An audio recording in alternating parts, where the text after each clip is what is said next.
Shalom, Bapak Ibu yang terkasih di dalam Tuhan. Perkenalkan, nama saya Barita Sianturi. Saya adalah mahasiswa S2 Teologi di kampus STT Ekumene Jakarta.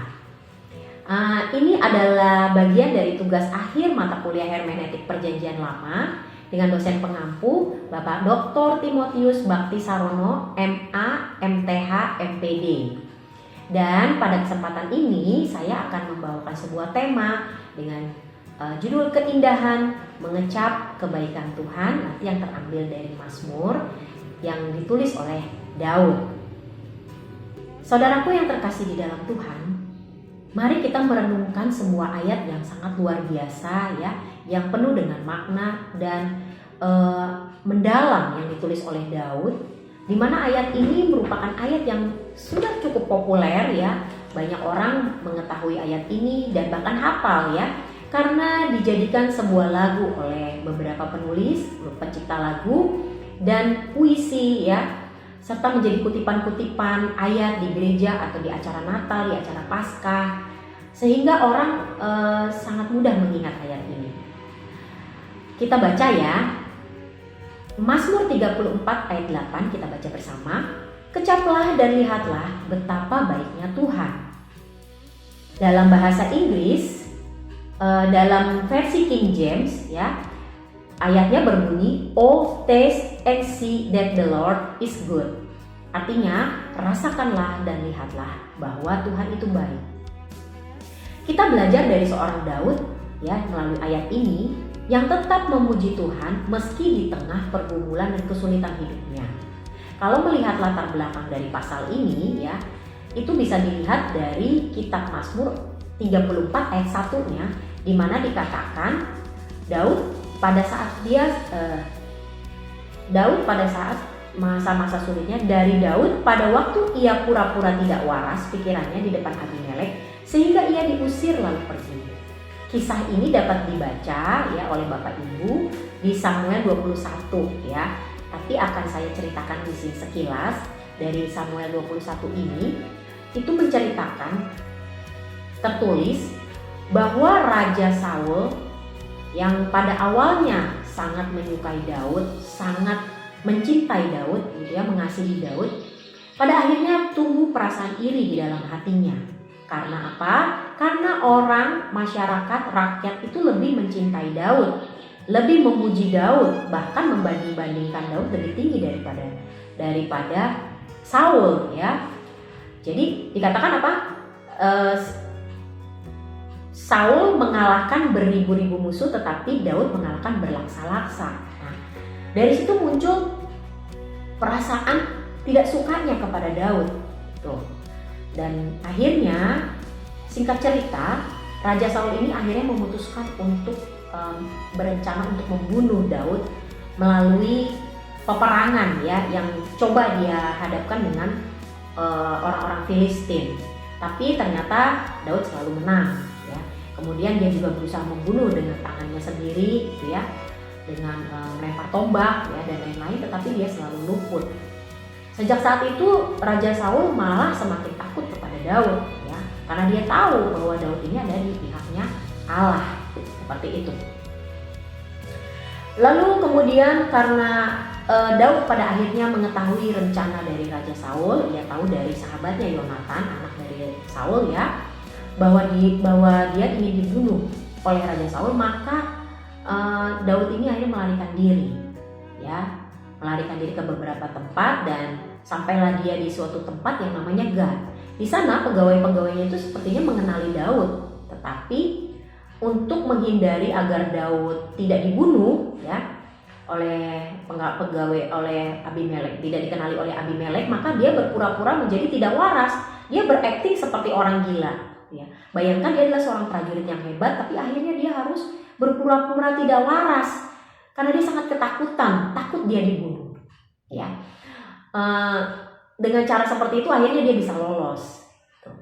Nah, di tengah-tengah perasaannya yang sangat takut, mungkin juga kecewa ya, karena dia tahu awalnya Raja Saul itu sangat menyayanginya, kemudian ada rasa sedih ya, Mungkin dia juga tidak tahu apa yang harus diperbuat, tapi di tengah-tengah perasaan galaunya seperti itu, di tengah dia juga harus menghindari bersembunyi di banyak tempat, dia menuliskan Mazmur ini dan dia bisa berkata, kecaplah dan lihatlah betapa baiknya Tuhan. Wow, sangat luar biasa saudara-saudara.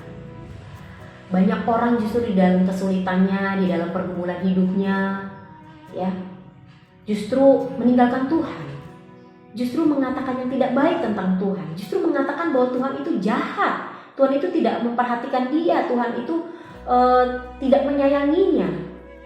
Banyak di antara kita yang seperti itu. Nah, Daud sangat berhati-hati dengan pikirannya dan hatinya, ya. Justru dia itu bisa mengatakan yang sebaliknya. Yang biasanya orang lakukan adalah menghujat Tuhan, tetapi yang dia lakukan justru dia memuji Tuhan. Dia menulis lagu, dia menulis syair. Dia bahkan bisa mengajak kita semua untuk datang kepada Tuhan, merasakan kebaikan Tuhan, melihat kebaikan Tuhan. Lewat setiap kejadian, pertolongan Tuhan itu nyata di dalam hidupnya. Dan begitu juga semestinya di dalam hidup kita. Pertolongan Tuhan itu seharusnya nyata di dalam hidup kita. Jika kita mau mengecapnya, ya, jika kita mau merasakannya. Nanti kita akan membahas apa itu kecap.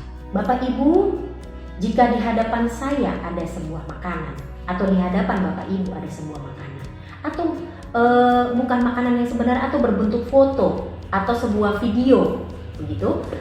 Lalu saudara tidak mencicipinya, lalu saudara tidak memakannya atau meminumnya, saudara tidak merasakan sendiri makanan itu, apakah saudara percaya dengan apa yang saudara lihat?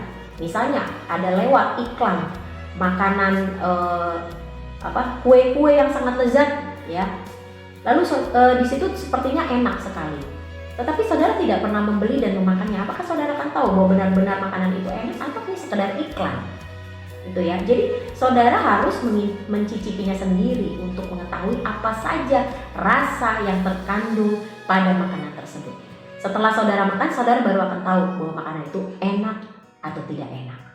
Apakah saudara akan lanjut menelannya atau saudara akan membuang dan melepehnya. Di hadapan saya ini ada sebuah botol, ya. Di dalam botol ini adalah madu. Madu rasanya biasanya bagaimana? Manis, ya. Tapi saya akan cicipi sendiri apa saja rasa yang ada di madu ini.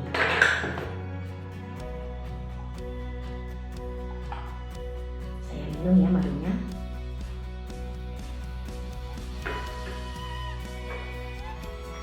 Dan saya mulai mengecapnya. Saat saya mengecap, saya bisa merasakan ada rasa manis, ada rasa pahit, dan ada rasa asam. Ternyata tidak hanya rasa manis, ya. Ternyata di dalam 1 sendok madu yang saya minum ada 3 rasa. Jadi saya harus terlebih dahulu mencicipinya, baru saya tahu ada rasa apa saja pada madu yang saya minum. Begitu juga dengan saudara. Kalau saya bilang madu ini ada rasa manisnya, ada pahitnya, ada asamnya, saudara mungkin percaya kepada saya bahwa madu itu ada rasa tersebut. Tetapi apakah benar madu ini ada 3 rasa tersebut? Yang tahu adalah jika Anda sendiri mencobanya, mencicipinya, merasakannya, dan memahaminya. Nah, kita akan mulai kita akan mulai masuk, ya, kepada kata kecaplah ini. Kata kecaplah berasal yang diambil dari bahasa Ibrani, ya, bahasa aslinya itu berasal dari kata ta'am atau ta'amu yang artinya merasakan dan memahami. Jadi kita harus merasakan dan mengalami sendiri apa yang ada di hadapan kita. Jika pada saat ini kita sedang menghadapi pergumulan, jika saat ini kita sedang menghadapi kebahagiaan mungkin karena sesuatu hal yang kita dapatkan dalam hidup ini, apapun itu bentuknya, harus kita rasakan. Harus kita pahami, ya, seperti arti katanya tadi adalah ta'am yang artinya memahami, maka kita harus memahami. Terutama jika kita saat ini sedang dalam keterpurukan, penderitaan hidup, permasalahan yang berat mungkin, kita harus bisa merasakan bahwa Tuhan itu ada di dalam hidup kita. Tuhan tetap menolong kita. Di dalam kebahagiaan kita juga harus merasakan bahwa Tuhan itu ada. Ada banyak orang yang ketika dia sedang tinggi jabatannya, sedang banyak uangnya, sedang kaya raya, dia lupakan Tuhan. Dia tidak lagi merasakan bahwa Tuhan itu yang memberikan itu semua. Dia justru menganggap itu adalah hasil kerja kerasnya. Banyak seperti itu. Tetapi ada banyak juga orang yang justru di dalam penderitaanlah dia terpuruk. Di dalam penderitaanlah dia tidak bisa merasakan kuasa Tuhan. Di sebuah ayat dikatakan juga di dalam kelemahanlah kuasaku menjadi sempurna. Itu kata Tuhan Yesus. Jadi di dalam segala keadaan kita harus kecap, kita harus rasakan manisnya kehidupan, pahitnya kehidupan, asamnya kehidupan, pedasnya kehidupan ini. Semuanya kita rasakan, kita nikmati. Ya, ketika suatu makanan tidak enak, kita pasti akan melepehnya, membuangnya dari mulut kita. Tetapi ini kita harus menelannya. Walaupun seperti madu tadi ada pahitnya, kita harus telan. Kita rasakan. Dan disambung sesudah kita mengecap, kita akan melihat. Ya, ayatnya kan berbunyi, kecaplah dan lihatlah betapa baiknya Tuhan itu. Jadi kecaplah terlebih dahulu. Kecap, rasakan. Baru kita akan nanti bisa melihat bagaimana kuasa Tuhan itu bekerja di dalam kelemahan kita, di dalam kesulitan hidup kita, di dalam keterpurukan kita, di dalam pergumulan hidup kita. Kita akan melihat ya kebaikan Tuhan pada akhirnya. Jadi kata melihat dalam bahasa Ibrani-nya ya itu ureu ya, yang artinya, maaf ya kalau salah penyebutannya, di sini ureu yang artinya melihat dengan panca indera dan memahami dengan seksama atau pese. Jadi harus ada mengecap terlebih dahulu, merasakan terlebih dahulu, ya, baru kita bisa melihat apa makna, apa manfaat dari kita mengecap tadi. Seperti saya meminum madu tadi, ya, saat ini saya merasa, aduh kok pahit, ya, ada manisnya tapi kok ada pahitnya, ada sedikit asam juga, gitu ya. Saya tetap harus minum untuk bisa merasakan itu, untuk bisa mendapatkan manfaatnya. Karena madu pahit ini untuk kesehatan. Jadi nanti saya akan melihat, mungkin setelah beberapa hari saya minum, saya akan bisa merasakan, saya akan bisa melihat ya ada manfaatnya ternyata untuk tubuh saya. Saya bisa merasakan juga di jasmani saya apa manfaat dari saya minum madu ini. Begitu juga dengan kerohanian kita. Ketika kita sudah bisa merasakan kuasa Tuhan, kita merasakan di dalam setiap pergumulan hidup kita, kita tetap memuji Tuhan, kita tetap berdoa, kita tetap membaca firman, kita tetap berbuat baik pada sesama, kita tetap melayani Tuhan dan melayani sesama dengan totalitas. Ya, kita akan melihat kuasa Tuhan akan bekerja. Ya, jadi jangan bimbang. Dalam Yakobus 12 dikatakan, berbahagialah orang yang bertahan di dalam pencobaan, sebab jika ia sudah tahan uji, ia akan menerima mahkota kehidupan yang dijanjikan Allah kepada barang siapa yang mengasihi Dia. Kuncinya adalah kita harus bertahan. Ya, kita rasakan dulu, kita kecap kebaikan Tuhan itu. Kita nikmati. Ya, walaupun kita dalam penderitaan, di Yakobus juga dikatakan berbahagialah orang yang, di dalam Yakobus 1 ayat 12 tadi dikatakan berbahagialah orang yang bertahan di dalam pencobaan. Ya, justru kita disuruh berbahagia. Kita disuruh merasakan. Ya.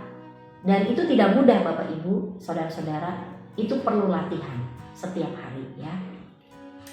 Nah, ketika kita ada dalam suatu pergumulan hidup, kesulitan hidup, seperti Daud yang mengalami kesulitan hidupnya sendiri, jangan kita berkata, Tuhan kok jahat ya, kok Tuhan tidak baik ya kepada saya, kok saya harus mengalami hal seperti ini ya, kok orang lain bisa senang-senang, kok saya susah. Itu jangan. Kita jangan pernah berkata bahwa Tuhan itu jahat, karena Tuhan tidak pernah memberikan yang jahat. Dalam Yakobus 1 ayat 13-nya dikatakan, apabila seorang dicobai, janganlah ia berkata, pencobaan ini datang dari Allah, karena Allah tidak dapat dicobai oleh yang jahat, dan ia sendiri tidak mencobai siapapun.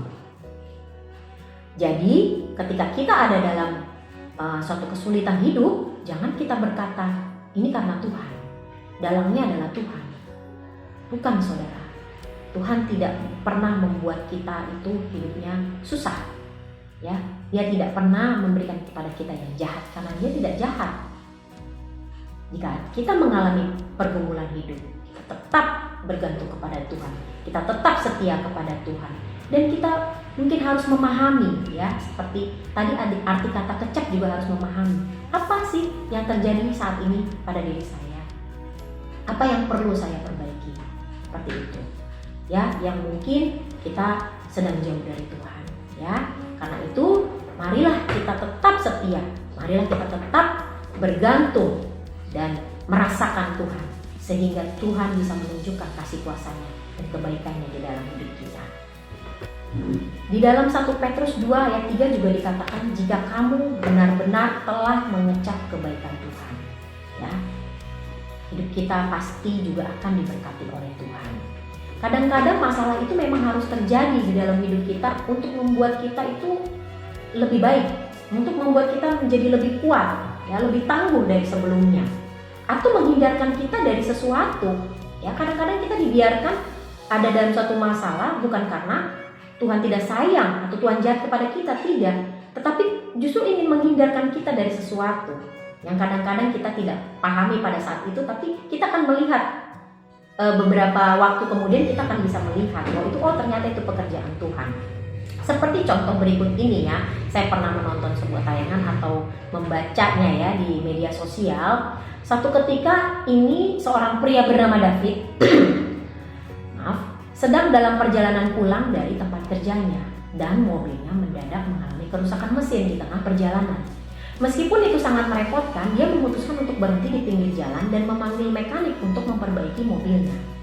Saat mobilnya sedang diperbaiki, dia menerima kabar dari teman-temannya bahwa ada tabrakan besar yang terjadi di jalan yang harusnya dia lewati, ya, yang biasa memang dia lewati.